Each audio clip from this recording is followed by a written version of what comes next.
Alright guys, today we are going to be reading the book The Bite of the Bango by Mariyatu Kamara and Susan McClelland. This book is actually real and all the events in it actually happened, and they both live in Toronto now. So this is not a fictitious book. Great. Chapter 1. My name is Mariyatu, and this is my story. It begins the year I was 11, living with my aunt and uncle and cousins in a small village in Sierra Leone. I'd lived with my father's sister, Marie, and her husband, Ali, since I was a baby. I called them Ya for mother and Pa for father, as terms of endearment. It was common in my country for children in the rural areas to be raised by people other than their birth parents. Our village in Mogboro was small, like most villages in Sierra Leone, with about 200 people living there. There are 8 houses in the village, made out of clay with wood and tin roofs. Several families lived in each house. The adults slept in the smaller rooms, and we kids usually slept together in the living room, which is called the parlor. Everyone chipped in and helped each other out. The women would cook together, the men would fix the roofs of the houses together, and we kids played together. And other kids in my village went to school. My family was like everyone else in Mogboro. It was very poor. We need you to help us with chores on the farm, Marie explained. Occasionally, children from wealthier families and villages would pass through Mogboro on their way to and from school. Some of these children went to boarding schools in Sierra Leone's capital city, Freetown. I felt sad when I saw them. I wish I could see for myself what a big city looked like. Starting from the time I was 7 and strong enough to carry plastic jugs of water or straw baskets full of corn on my head, I spent my morning planting and harvesting food from our farm outside Mogboro. No one owned land in the villages. We all shared the farm. Every 4 years or so, we rotated the crops of cassava, which is like a potato, peanuts, rice, peppers, and sweet potatoes. Even though not everyone who lived in Marie and Ali's house was related by blood, we thought of each other as family, calling one another uncle, aunt, and cousin. Mohammed and Ibrahim, 2 of my cousins, were already living in the village when I arrived as a baby. Mohammed was about 17. I wasn't entirely sure, since people in the village didn't celebrate birthdays or keep track of how old they are. Mohammed was chubby, with a soft face and warm eyes. He was always trying to make people laugh, even at funerals. Everyone would stay home and mourn when someone in the village died, usually for 3 days. We didn't work during that time. We sat around and the adults would cry, but Mohammed would walk in and start making light of everyone's tears. "If the dead hear you making such a scene," he would say, "will come back marching here as ghosts and take over your bodies." People would look shocked. Mohammed would then speak more gently. "Really," he would say, "the dead died because it was their time. They wouldn't want you spending your remaining days here on earth crying about them." Mohammed was a good person.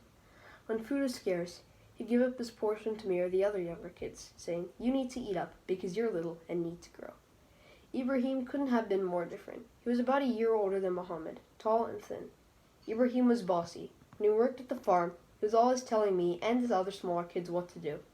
If we didn't obey him, he'd kick a shovel or pail, or just storm off. Ibrahim had these episodes where his body would convulse, his eyes would get glossy, his mouth would froth. Much later, when I moved to North America, I discovered the disease he had is called epilepsy. Mogboro was a lively place, with goats and chickens running about and underfoot. In the afternoons, I played hide and seek with my cousins and friends, including another girl named Mariyatu. Mariyatu and I were close from the moment we met, and we thought about having the same name was so funny, and we laughed about lots of other things too. The very first year we were old enough to farm, Mariyatu and I pleaded with our families to let us plant crops beside each other so that we wouldn't be separated. We spent our nights dancing to the sound of drums and to people singing. At least once a week, the entire village met to watch people put on performances. When it was my turn to participate, I played the devil, dressed up in a fancy red and black costume. After I danced like that for a while, I chased people around and tried to scare them, just like the devil does. I didn't see my parents often. When I was 10, I went to visit them in Yonkro, the village they lived in. One evening, after dinner, We sat out under the open sky. My dad told me about my life before I went to live with his older sister. The stars and the moon were shining. I could hear the crickets rubbing their long legs together, and the aroma of our dinner of hot peppers, rice, and chicken lingering in the air. The day you were born was a lucky day, my dad said, sucking on a long pipe filled with tobacco. You were born in the hospital, he continued, which I knew was very unusual in our village. Your mother smoked cigarettes, lots of cigarettes, and just before you were about to come out, she got cramps and began to bleed. If you hadn't been in the hospital where the nurses gave you some medicine to fix your eyes, you would have been blind. I stared for a moment, thinking what life would have been then. It was rainy and cold on the day I was born. That my dad then told me. That's a lucky sign, he laughed. It's good to be married or have a baby on a rainy day. For a living, my dad hunted for bushmeat, which he sold at the market in the nearby town alongside the villagers' harvests. It seemed like he wasn't a very good hunter, though, because I knew from Marie that he didn't make much money at it. I knew, too, that he was always getting into trouble, going in and out of jail. The jail was a cage with wooden bars, set in the middle of the village so that everyone could peer in at the criminal. In Sierra Leone, girls spend most of their time with women and other girls, not with their fathers, grandfathers, or uncles. It was nice to be talking to my dad this way. I listened carefully as he explained how I'd come to be living with Marie and Ali. My mother had married 2 women, as many do in Sierra Leone. Sampa was the older wife. Aminatu, my mother, was the younger one. Before I was born, Sampa had given birth to 2 boys. Both had died within a year coming into the world. When Sampa was pregnant a 3rd time, my dad asked Marie if she would take the child. That way, he hoped the child would live. Santigi, my half-brother, was born 3 years before me. Soon after Santigi went to live with Marie, my mom became pregnant with my older sister. Sampa didn't like that. She was a jealous woman who wanted all of my father's attention. So when my sister was born, Sampa sweetly asked my dad to bring Santigi back to live with them. Marie was my dad's favorite sister.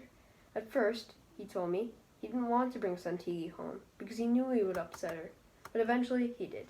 But as Sampa's sweetness turned sour, she fought with my dad until Santigi moved back. And with them, Marie was very sad about them, wanting to make both Marie and my dad happy. My mom told Marie she could raise the child she was expecting. I didn't know whether this child would be a boy or a girl, my mother told her. I promise you can keep the child forever and ever and call him your own. I went to live with Marie as soon as I had been weaned on my mother's milk.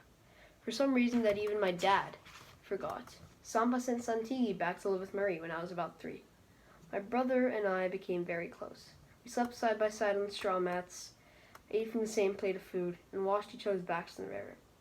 But when we were older, we teased each other endlessly.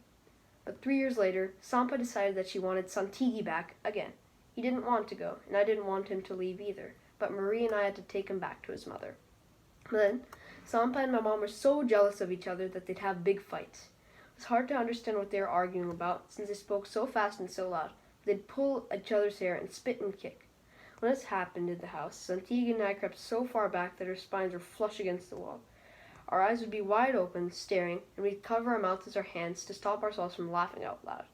2 grown men fighting, with their eyes flashing, their bosoms flying, their dresses pulled up to their waist. What a funny sight. I saw how Sampa and my mom fought.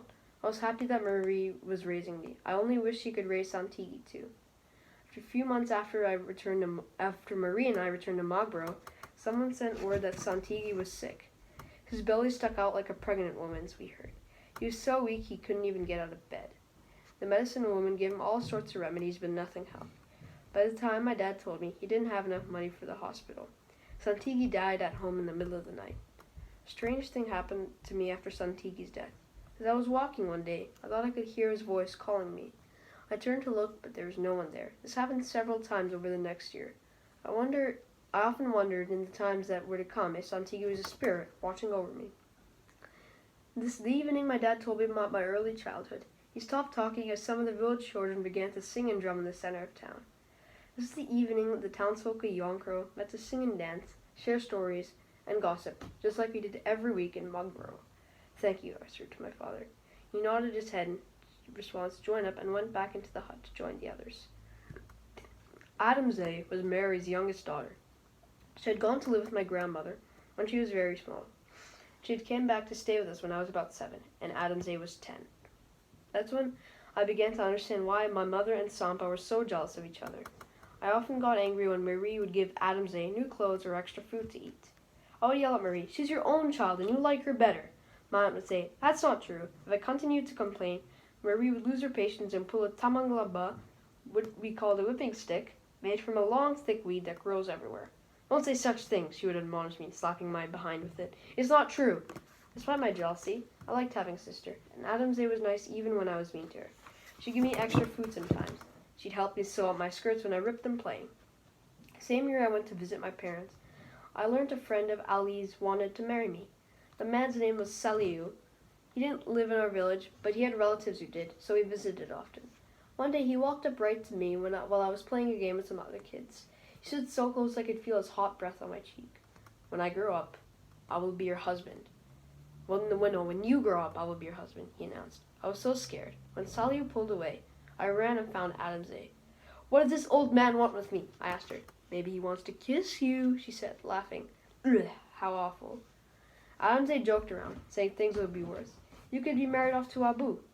We giggled, thinking of the old widow in Magborough who spent his days in the shade beside his hut, staring at the ground. Adamze and I made up a game after that. We went through all the men in Magborough and matched them up with all the young girls. I paired Adamze with the village chairman, who was like the mayor of Magborough, a tall, skinny older man who already had a big family. A few days after he had accosted me, Saliu and his parents came to have a chat with Marie and Ali. Adamze and I were ordered out to play, even though it was late and we had to get up early to work on the farm next day. We crouched underneath the window and craned our necks to hear, but we couldn't, because everyone inside was speaking softly. Next morning, Marie pulled me aside while we were planting sweet potato and said Saliu wanted me to be his second wife. Her marriage would be in a few years, she said matter-of-factly. "I don't want to marry Saliu," I told Marie. "But he's my husband's friend, Mariatu," she said, stopping her planting to look at me sternly. "If you don't find anyone else, you will have to marry him." Before long, I discovered I did have feelings for someone. Musa was a sweet boy, just a year or two older than me, who lived in a nearby village. By the time we were little, he and I would see each other during planting, since his family shared our farm. He would also come to our village with his family to sing and dance. One afternoon, Musa and I stopped our digging, sat down beside each other, and talked. We gossiped about the other kids. Then we went swimming in the river and splashed each other. Afterwards, we sat alongside the river, dangling our toes in the cool water. That soon became our routine. Stop our work early, talk, then swim, then talk some more. I liked being around Musa. My entire body felt warm. One day, Musa took my hand and then said when we were older, we would get married and have children together. Afterwards, I told Marie. "Musa's father is a rich man," she snapped. "He's not going to let his son marry a poor girl." My stomach churned. I held her words inside, for in Sierra Leone, children are taught never to disobey their elders. But when I went to sleep that night, I cried. I hid my face as well, so Adamze couldn't see my tears. Sorry. I saw Musa the next day at the farm. I smiled when he looked at me. "When our father sees how happy you both are, then he'll say yes to our marriage," I told myself. I remember what my dad said about being lucky. Maybe this will be another time when I'm lucky. Then the rebels invaded our lives, and everything changed. That's all, guys. Hope you enjoyed the book, and stay tuned for the next part.